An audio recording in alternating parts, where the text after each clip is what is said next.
Good morning to all of you. नमस्कार। कैसे हैं आप लोग? देखिए, कोरोना के समय में खुद भी बचे रहिए और परिवार को भी बचाइए, और लोगों की भी जो संभव मदद है वह आप करते रहिए। और इस बीच में कभी भी अपनी पढ़ाई को ब्रेक मत होने दीजिए। किसी भी एग्ज़ाम में सफलता का सबसे बड़ा योगदान होता है कि आपकी रेगुलरिटी कितनी है, आप कितने नियमित हैं। हम एक दिन बहुत ज़्यादा पढ़ाई कर लिए और पता चला 2 दिन का गैप हो गया, या 2-4 दिन बहुत पढ़ाई किए, हफ्ते 10 दिन का गैप हो गया। तो ऐसे में जो पढ़ाई हम आप करते हैं वह कम्पिटिटिव एग्जाम्स के लिए बेहतर नहीं मानी जाती है। तो आप लोगों से भी यही कहना चाहूँगा कि आप प्लीज़ किसी भी तरीके से परेशान न होइएगा इस महामारी में, अपना ध्यान देते हुए, अपनों का ध्यान देते हुए, और एक अच्छे परिवेश में, अच्छे माहौल में, सकारात्मक सोच के साथ पढ़ाई को भी जारी रखिए। तो इसी पढ़ाई के क्रम में आप लोगों को पढ़ाया जा रहा था मौलिक अधिकार। मौलिक अधिकार, तो मौलिक अधिकार में पहला जो कल आपको बताया गया था उसमें समानता का अधिकार बताया गया था। कौन सा अधिकार बताया गया था? समानता का अधिकार। समानता का अधिकार बताया गया, और समानता के अधिकार में आपको बताया गया था, यह समानता का जो अधिकार है इसके अंतर्गत आपको बताया गया कि पहला क्या है? कानूनी समानता। कानूनी समानता, तो कानूनी समानता जो है यह देशी और विदेशी दोनों नागरिकों को प्राप्त है, चाहे कोई भारतीय नागरिक हो या विदेशी हो, उन दोनों को कानूनी समानता का अधिकार प्राप्त है। फिर दूसरा आपको बताया गया कि जो है सामाजिक समानता। सामाजिक समानता, तो इस सामाजिक समानता के अंतर्गत आपको बताया गया कि no one shall be discriminated on the ground of caste, class, gender, birth, origin, colour, creed etcetera. यह सारी चीज़ें आपको बताई गई थी कल सामाजिक समानता के अंतर्गत, और वह पब्लिक प्लेसेज पर कोई भेदभाव नहीं किया जाएगा। साथ ही साथ आपको यह भी बताया गया कि राज्य को अनुसूचित जातियों के विषय में, अनुसूचित जनजातियों के विषय में विशेष उपबंध करने का अधिकार भी प्राप्त है। तो राज्य चाहे तो एससी और एसटी को आरक्षण से संबंधित प्रावधान भी यहाँ पर कर सकता है। यह सामाजिक समानता के अंतर्गत बताया गया। तीसरा जो है आपको बताया गया था समानता के अधिकार में आर्थिक समानता। आर्थिक समानता, तो आर्थिक समानता में आपको बताया गया कि सार्वजनिक रोजगार की बात हो रही है कि राज्य किसी भी व्यक्ति के साथ धर्म, जाति, वर्ण, लिंग आदि के आधार पर कोई भेदभाव नहीं करेगा। तो यह तमाम चीज़ें आपको इसके अंतर्गत बताई गई थी। फिर 16(4) के अंतर्गत बताया गया था कि राज्य अन्य पिछड़े वर्ग के लिए विशेष उपबंध कर सकता है, उनके उत्थान हेतु, उनके आर्थिक उत्थान हेतु विशेष उपबंध कर सकता है। यह सारी चीज़ें आपको यहाँ पर बताई गई थी। फिर चौथा जो है वह था अस्पृश्यता का अंत।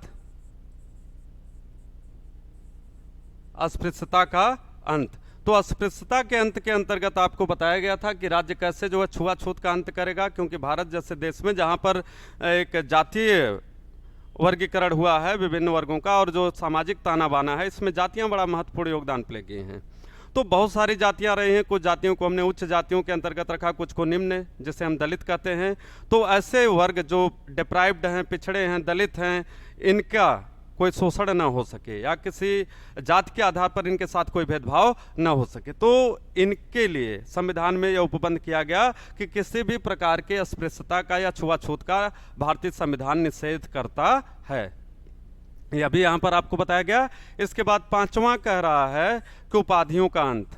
उपाधियों का अंत, यह आपको बताया गया। तो उपाधियों के अंत में कह रहा है कि 2 प्रकार की उपाधियां ही दी जा सकती हैं। भारतीय संविधान इस बात की स्पष्ट व्याख्या करता है कि सिर्फ सैन्य और शैक्षणिक, यही 2 प्रकार की उपाधियां जो है भारत में प्रदान की जा सकती हैं। इनके अलावा अन्य किसी भी प्रकार के किसी भी उपाधि का कोई वर्णन जो है भारतीय संविधान के अंतर्गत नहीं किया गया। मतलब जो रजवाड़े के अंतर्गत आप देखते हैं, राजा बोला जाता था, महाराजा बोला जाता था, नवाब साहब बोला जाता था, चौधरी बोला जाता था, राय साहब बोला जाता है। इस तरीके की जो उपाधियां हैं, ऐसी उपाधियों का भारतीय संविधान निषेध करता है। और सैन्य और शैक्षणिक क्षेत्र में ही उपाधियों की वकालत भारतीय संविधान करता है। तो इस प्रकार आप देख रहे हैं कि समानता के अधिकार के अंतर्गत हमने पहला जो अधिकार पढ़ा, मतलब मौलिक अधिकार के अंतर्गत जो हमने पहला पढ़ा था वह था समानता का अधिकार। समानता के अधिकार के अंतर्गत अनुच्छेद 14 यहाँ पर है, इसकी बात हो रही थी। यह अनुच्छेद 15 है, 15, और यह जो है अनुच्छेद 16 के अंतर्गत है। यह अनुच्छेद 17 है, और उपाधियों का अंत है अनुच्छेद 18 के अंतर्गत। ठीक है, यह मोटा मोटी बातें हमने आपको पिछले उसमें बताई थी। ठीक है, अब हम आगे चलते हैं। तो आगे चलते हैं तो इसके अंतर्गत हम देखते हैं कि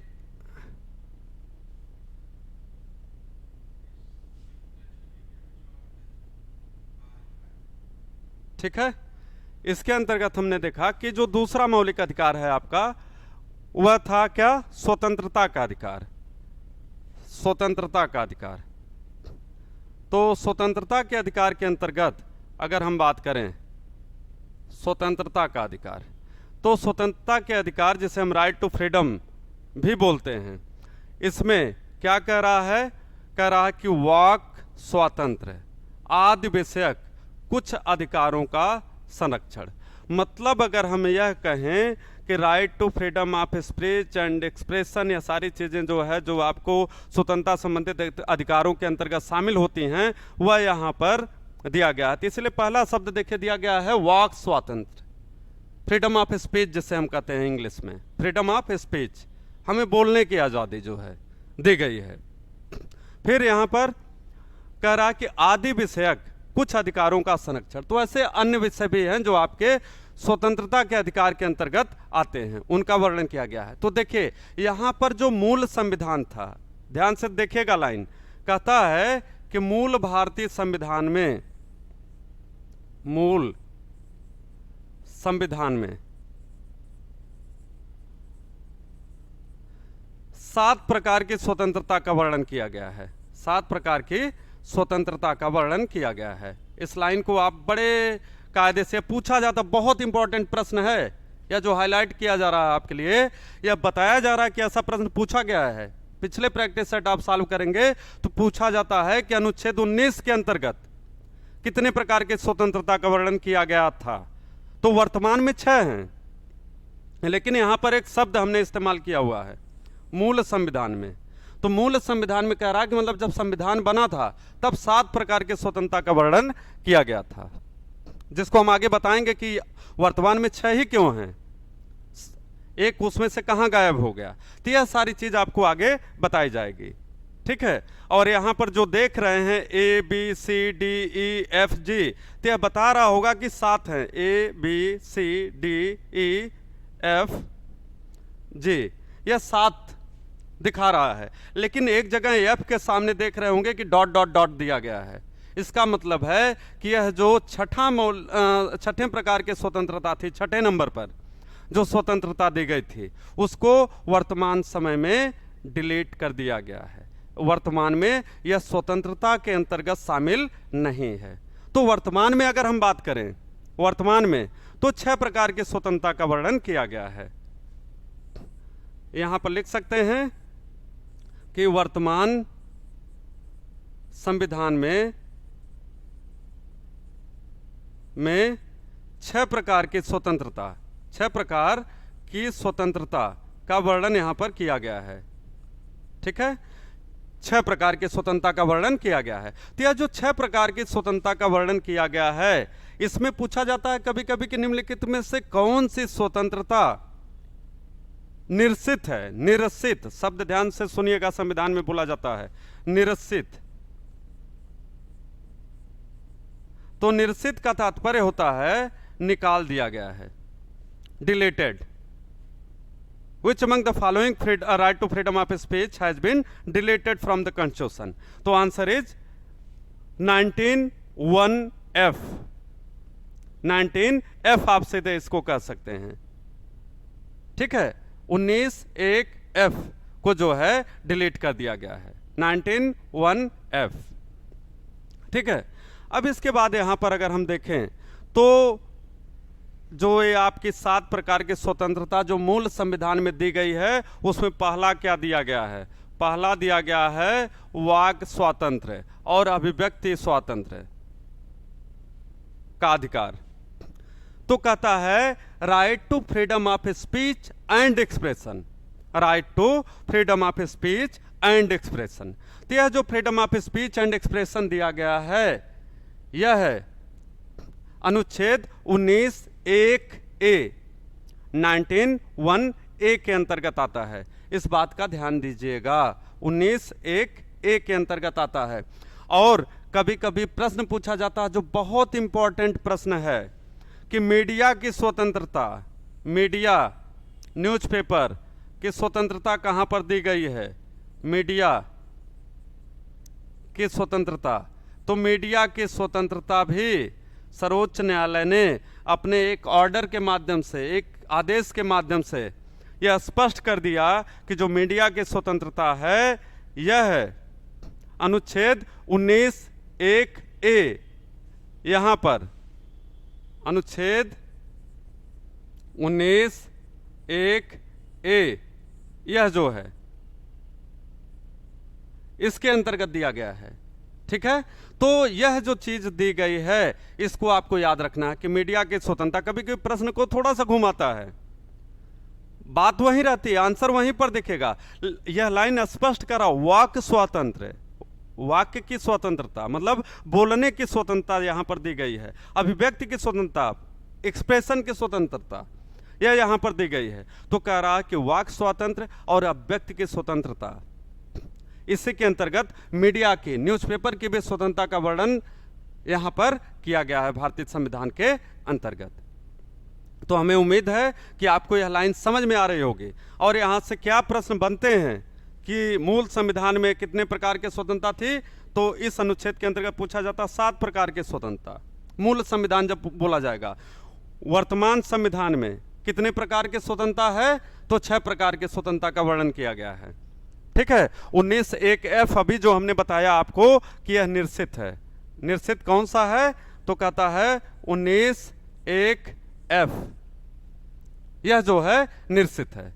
तो यह आपको क्लियर हो गया होगा आंसर इसका। इसके बाद दूसरा जो स्वतंत्रता के अंतर्गत कह रहा है, वह कह रहा है शांतिपूर्ण एवं निरायुध सम्मेलन का अधिकार। शांतिपूर्ण एवं निरायुध, निरायुध का मतलब होता है बगैर हथियार के, बिना हथियार के।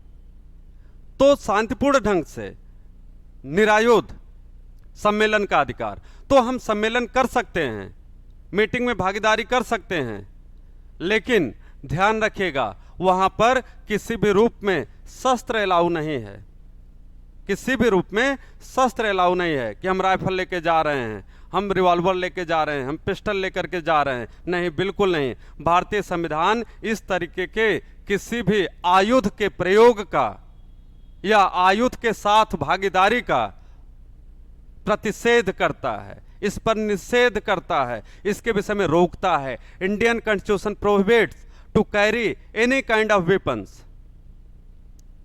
To during procession, protest, march और असेंबली, ठीक है। तो इस तरीके की किसी भी प्रकार की स्वतंत्रता जो है आपको नहीं दी गई। हम सम्मेलन कर सकते हैं, लेकिन निरायुध सम्मेलन होना चाहिए, यह स्वतंत्रता है हमारे पास।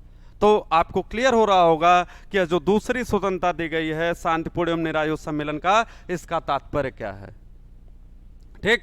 इसके बाद संगम या संघ बनाने का अधिकार, संगम या संघ बनाने का अधिकार, शब्द देखिएगा, संगम या संघ बनाने का अधिकार। तो यह जो संगम या संघ बनाने का अधिकार दिया गया है, इसका तात्पर्य होता है कि हम कोई एसोसिएशन बना रहे हैं, कोई सोसाइटी बना रहे हैं, तो यह भी स्वतंत्रता हमें दी गई है अनुच्छेद 19(1)(c) के अंतर्गत। संगम या संघ बनाने का, एसोसिएशन बनाने का, यूनियन बनाने का यह अधिकार हमें दिया गया है। तो आप ध्यान से देखिए, बहुत सारी ऐसी संस्थाएं हैं जिनका अपना यूनियन है। जैसे हम रेलवे विभाग की भी बात करें तो देखिए रेलवे का अपना एक यूनियन है। एजी ऑफिस की बात करें तो एजी कर्मचारियों का अपना एक यूनियन है। शिक्षकों का, टीचरों का भी अपना एक यूनियन है।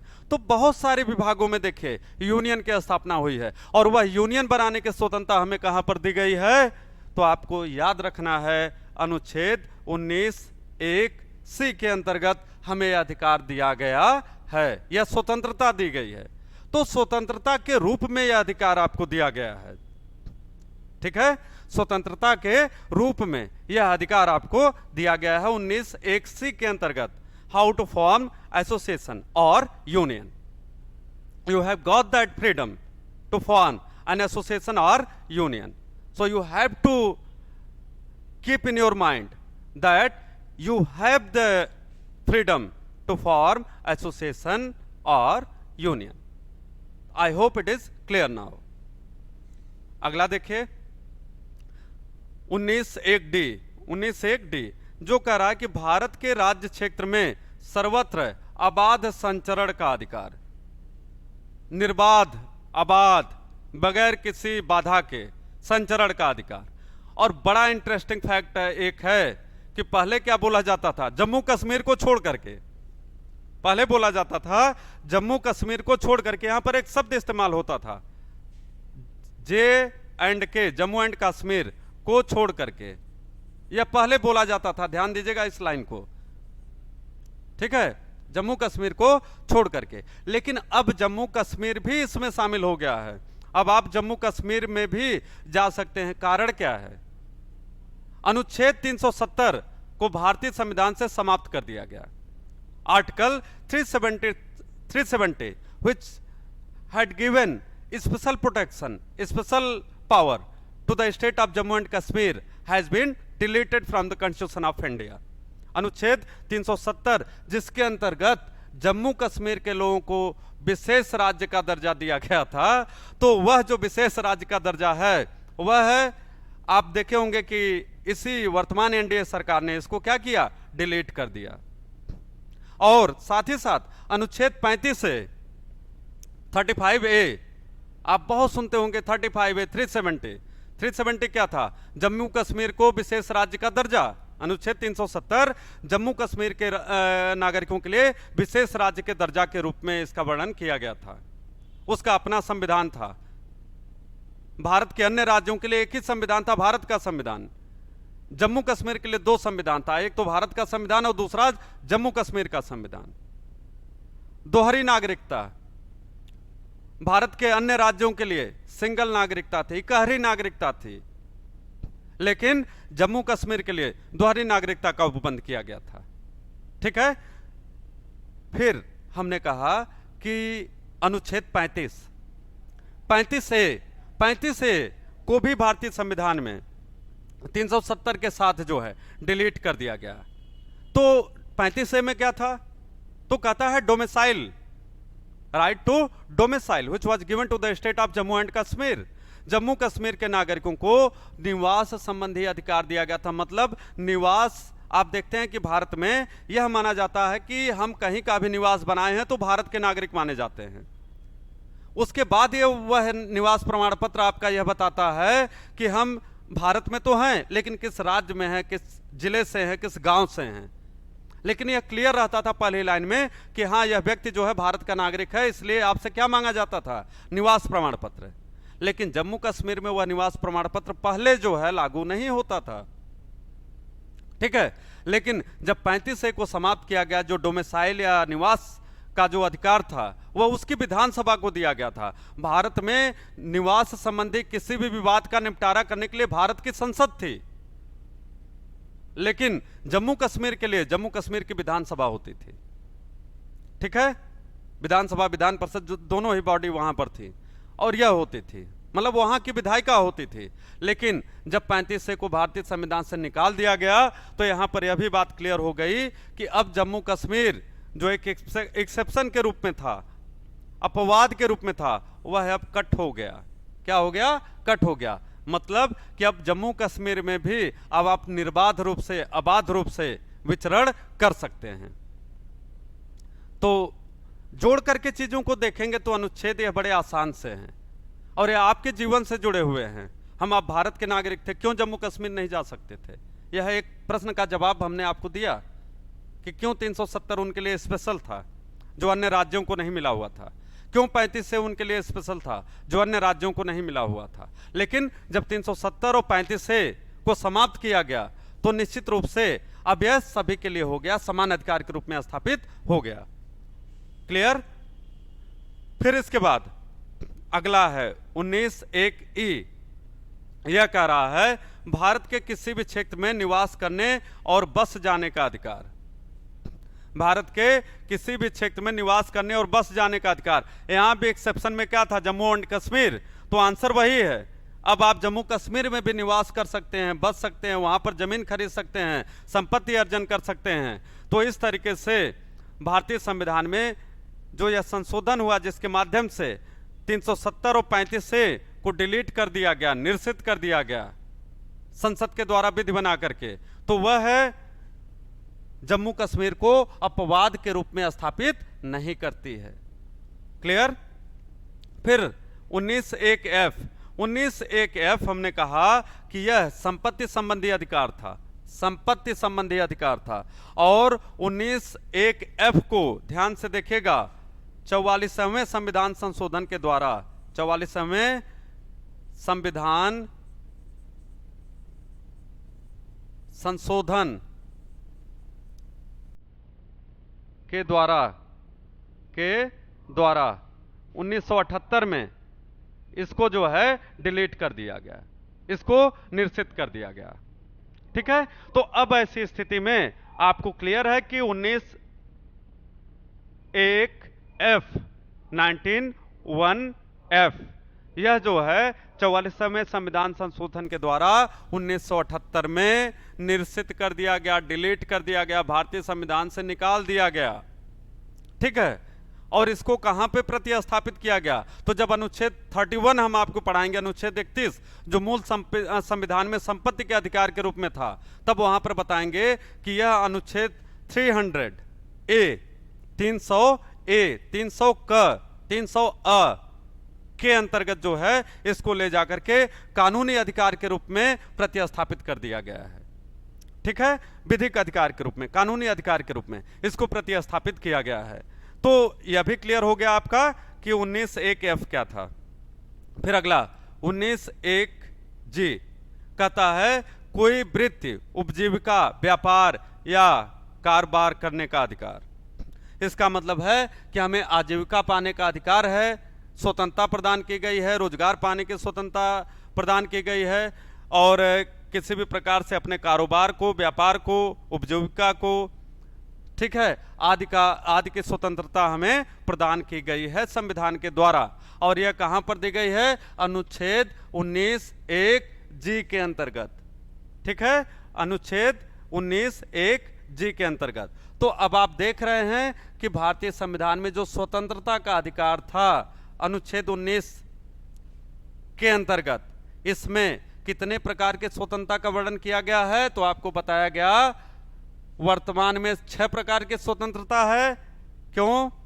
क्योंकि 44वें संविधान संशोधन के द्वारा 1978 में 19(1)(f) को डिलीट कर दिया गया था, निरसित कर दिया गया था। तो नहीं तो अगर हम उससे पहले की बात करें तो हमारे यहां भारतीय संविधान में कुल 7 प्रकार की स्वतंत्रता का वर्णन किया गया था मूल संविधान में, मतलब जब संविधान बना था। लेकिन वर्तमान में हमने कहा कि आपके पास 6 प्रकार की स्वतंत्रता का वर्णन किया गया है। ठीक है? तो उम्मीद है आप लोगों को समझ में आ रहा होगा, मजा भी आ रहा होगा, आप इंजॉय कर रहे होंगे। संविधान को रटने के हिसाब से मत पढ़िए, बार बार मैं आपसे कहता हूं, इसको समझिए, इसको अपने जीवन में आत्मसात करिए। जब आप इसको एडॉप्ट करेंगे, इनेक्ट करेंगे और यह सोचेंगे कि हमारे लिए अधिकार के रूप में, हमारे लिए स्वतंत्रता के रूप में दिया गया है, तब आपको समझने में बहुत आसानी होगी। ठीक है? किसी शॉर्टकट के चक्कर में ना पड़िए, लेकिन यह जरूर आपको बताते चल रहा हूं मैं कि प्रश्न कहां से बनते हैं। ठीक है? तो यहां पर इस चीज को जो है आप ध्यान दीजिएगा। आगे देखते हैं तो अब स्वतंत्रता के अधिकार के अंतर्गत आप देखिए यहां पर अनुच्छेद 20, अपराधियों के लिए दोष सिद्ध, शब्द ध्यान दीजिएगा, दोष सिद्ध के विषय में संरक्षण, अपराधियों के लिए दोष सिद्ध के विषय में संरक्षण। तो यह जो दोष सिद्ध है अपराधियों के विषय में, यह क्या बता रहा है? यहां पर सीधी सीधी बात स्पष्ट कर रहा है कि यदि किसी व्यक्ति के ऊपर कोई आरोप लगाया जाता है तो वह तभी दोषी माना जाएगा जब भारतीय संविधान के अंतर्गत, भारतीय दंड प्रक्रिया संहिता के अंतर्गत उसको अपराध के रूप में वर्णित किया गया हो। मैं फिर से रिपीट कर दे रहा हूं कि किसी भी व्यक्ति को उस स्थिति में अपराधी माना जाएगा जब भारतीय दंड संहिता के अंतर्गत उस चीज का वर्णन संविधान के अंतर्गत और भारतीय दंड संहिता के अंतर्गत अपराध के रूप में वर्णित किया गया हो। तो यह अपराधियों के लिए दोष सिद्ध के विषय में संरक्षण प्रदान करने का काम करता है।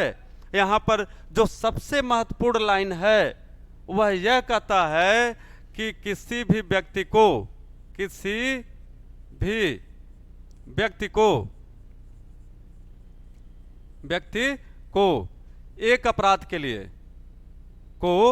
एक अपराध के लिए एक से अधिक बार सजा या दंड हम कह सकते हैं नहीं दी जा सकती। Means no one can be punished twice for the same offense। English में बहुत क्लियर लाइन है, हिंदी में भी बहुत क्लियर है, कहता है कि no one can be punished twice for the same offense। किसी भी व्यक्ति को एक ही अपराध के लिए एक से अधिक बार सजा नहीं हो सकती है। इसका मतलब है कि कहीं न कहीं भारतीय संविधान जो है ऐसे नागरिकों को जिनके साथ कभी कार्यपालिका के द्वारा अन्याय हो सकता है या किसी अन्य संस्था के द्वारा अन्याय हो सकता है, तो उसको यहां पर एक प्रकार से संरक्षण प्रदान किया गया है। और अपराध वही होगा जो भारतीय संविधान के अंतर्गत अपराध माना जाता है, जो भारतीय दंड प्रक्रिया संहिता के अंतर्गत अपराध माना जाता है, तो उसी को अपराध की श्रेणी में रखा जाएगा।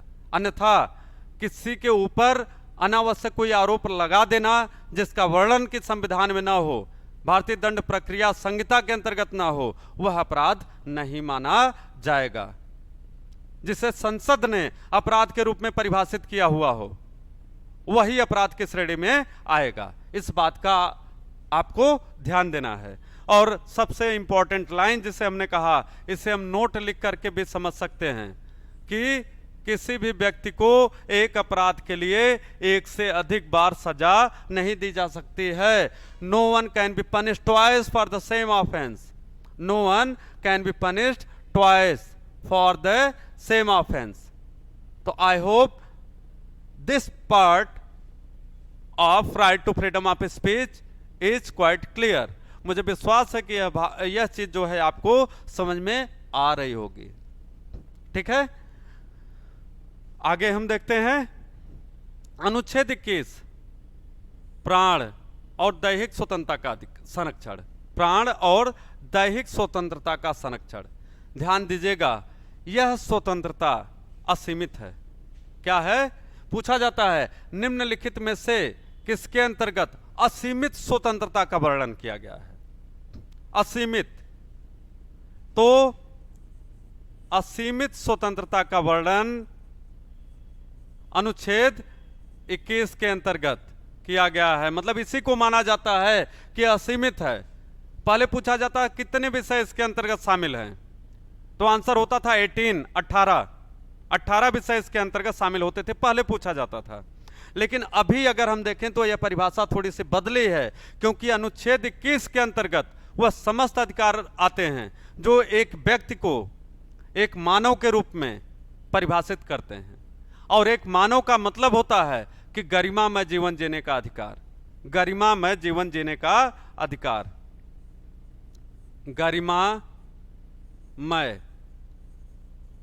जीवन जीने का अधिकार, right to life with dignity, right to life with dignity, यह चीज यहां पर दी गई है। तो इसका तात्पर्य होता है कि वह समस्त चीजें, शुद्ध हवा, शुद्ध पानी, स्वास्थ्य, शिक्षा से लेकर के जितनी चीजें हैं जो एक मानव को, साफ सफाई, पानी, यह सब जो है, यातायात, जो भी हमारे मूलभूत आवश्यकताओं में शामिल हो सकता है, वह सब अनुच्छेद 21 के अंतर्गत शामिल है।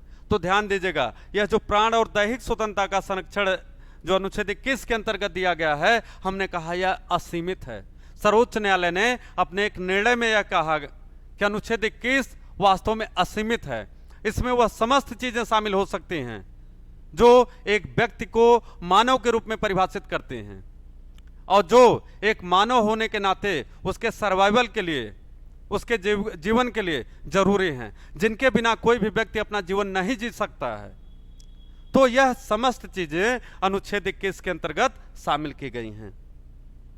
तो उम्मीद है कि आपको यह है अनुच्छेद 21 समझ में आया होगा। अगर कोई भी परेशानी होगी तो आप हमारे ऐप कोचिंग जंक्शन पर आप कमेंट लिख सकते हैं, पॉलिटी वाले सेक्शन में आप वहां पे प्रश्न डाल सकते हैं, आपको उसका आंसर, उत्तर जो है उपलब्ध कराया जाएगा। कहीं पर कोई भी डाउट हो, संविधान से संबंधित कहीं कोई डाउट हो, तो आप उस पर प्रश्न डालिए और आपको उस प्रश्न का जवाब दिया जाएगा। और इसीलिए हम लोग अपनी संस्था के माध्यम से यह प्रयास कर रहे हैं कि आगे वीक में एक दिन डाउट सेशन भी चलाया जाए, ताकि कहीं से भी कोई भी व्यक्ति कोई प्रश्न पूछना चाह रहा है तो उसके प्रश्नों का निवारण या उसका जवाब आपको अपने इस चैनल के माध्यम से, कोचिंग जंक्शन के माध्यम से दिया जा सके। ठीक है। और आगे जब कभी अपने चैनल के माध्यम से यूट्यूब लाइव पर होंगे तो अभी आपको इन्फॉर्म किया जाएगा। आप लोग ज़्यादा से ज़्यादा संख्या में जुड़िए और निश्चित रूप से यहाँ पर जितने भी टीचर हैं वो अपने आप में बहुत अच्छे बैकग्राउंड के हैं, अच्छे संस्थाओं से पढ़े लिखे हैं। ठीक है। तो उन टीचरों से थोड़ा आप पढ़ें, एक दो दिन पेशेंस बनाएं।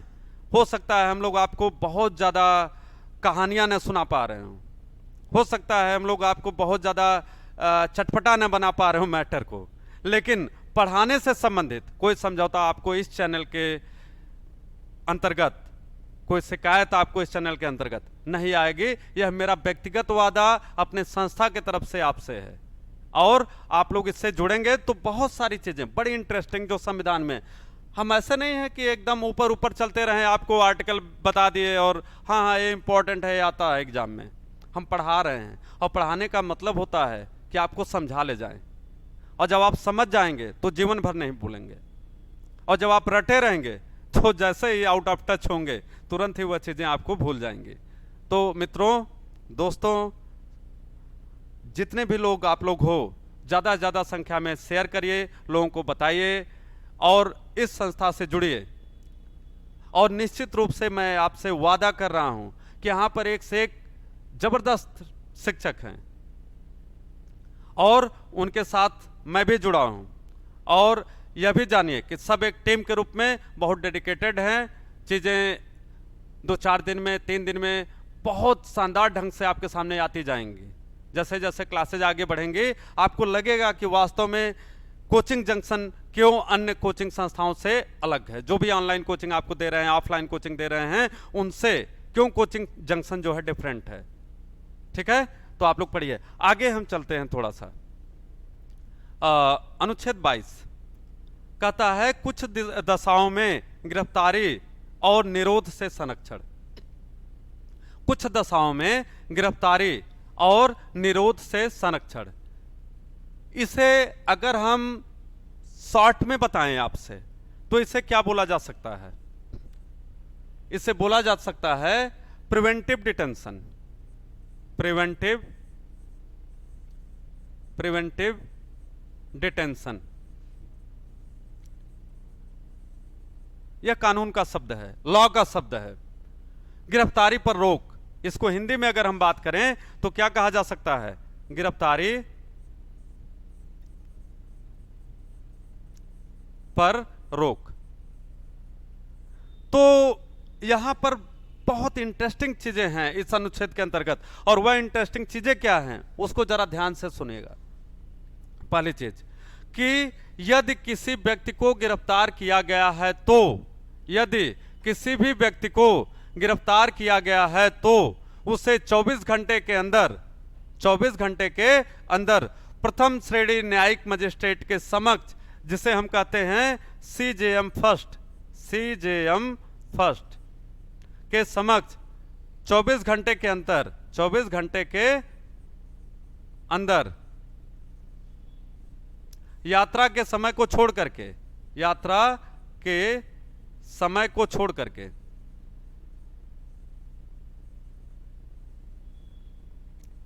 उपस्थित किया जाएगा। कहता है कि if anyone is arrested, he or she must be presented before the CGM first within 24 hours of his arrest।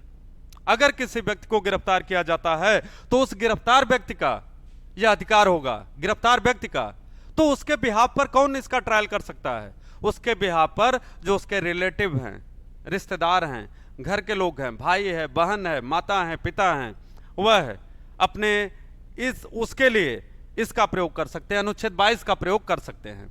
और यह सीधे सीधे कहता है गिरफ्तारी पर रोक। लेकिन अगर फिर भी गिरफ्तारी हुई है किसी अपराध के लिए संदेहवश या वाजिब कारणों से, तो भी उस व्यक्ति का यह अधिकार होगा, गिरफ्तार व्यक्ति का यह अधिकार होगा कि उसे अपनी गिरफ्तारी के 24 घंटे के भीतर यात्रा के समय को छोड़ करके प्रथम श्रेणी न्यायिक मजिस्ट्रेट के समक्ष, जब आप कचहरी में जाते हैं तो देखेंगे वहां से सीजेएम फर्स्ट का चैम्बर बना होता है। जब भी आप कभी कचहरी घूमने जाएं, और जाना चाहिए, कभी कभी हमें देखना चाहिए, तो वहां पर लिखा जाता है, लिखा रहता है CJM first, chief judicial magistrate first.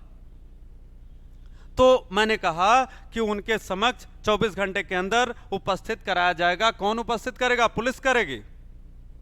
It shall be the duty of police to present that arrested person before CGM first within 24 hours of his arrest, excluding the time of journey, excluding the time of journey, यात्रा के समय को छोड़ करके। साथ ही साथ और महत्वपूर्ण जो चीजें हैं इसमें, उस व्यक्ति को यह अधिकार होगा कि वह पुलिस के माध्यम से उसके जो नात, रिश्तेदार, सगे संबंधी हैं, उसको अपने गिरफ्तारी के तुरंत समय, उसी समय, यथा समय सूचित किया जाए कि हाँ इस व्यक्ति को गिरफ्तार किया गया है। दूसरी चीज, उस व्यक्ति को यह अधिकार होगा कि वह अपने पसंद का, अपने चॉइस का कोई विधिक सलाहकार, कानूनी सलाहकार, जिसे हम वकील कहते हैं, एडवोकेट कहते हैं, वह उसको हायर कर सकता है।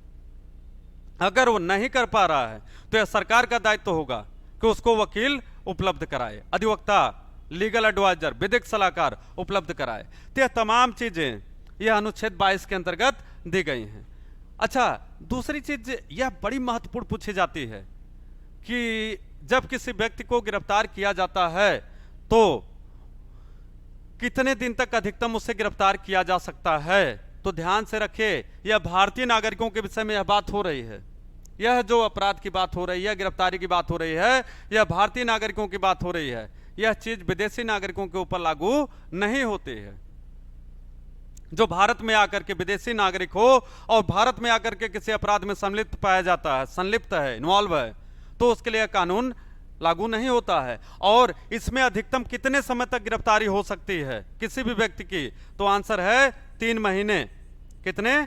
3 महीने। और इस 3 महीने को भी कब किया जा सकता है? जब हाई कोर्ट का कोई न्यायाधीश, हाई कोर्ट का कोई न्यायाधीश उसके लिए परमिशन देता हो, या उसके स्तर का, उसके लेवल का, जो हाई कोर्ट का न्यायाधीश है उसके लेवल का कोई अन्य प्राधिकृत अधिकारी जो है उसकी परमिशन देता हो कि हाँ इस व्यक्ति का जो डिटेंशन है वह और बढ़ाया जा सकता है या 3 महीने किया जा सकता है। तो हमने कहा वह कौन करेगा? तो हाई कोर्ट या उसके समकक्ष किसी अन्य प्राधिकृत अधिकारी के द्वारा जब वह प्रमाण पत्र दिया जाएगा, प्रादेशित किया जाएगा, आदेशित किया जाएगा, उस स्थिति में ही उसकी गिरफ्तारी को आगे बढ़ाया जा सकता है। ठीक है, तो आई होप कि आप लोगों ने आज की क्लास को एंजॉय किया होगा। और हम बार बार कह रहे हैं कि आपका जो कोचिंग जंक्शन प्लेटफॉर्म है या आपके लिए है, आपका है, आप यहाँ से जुड़िए, ज़्यादा से ज़्यादा लोगों को बताइए। और यहाँ के क्लासेज का क्वालिटी के रूप में मैं बात कर रहा हूँ, अन्य क्लासेस से जब आप तुलना करेंगे तो आपको दिखेगा कि why coaching junction platform is different from other platforms. ठीक है, बहुत बहुत धन्यवाद आपको, और जम के पढ़िए और कुछ बनिए।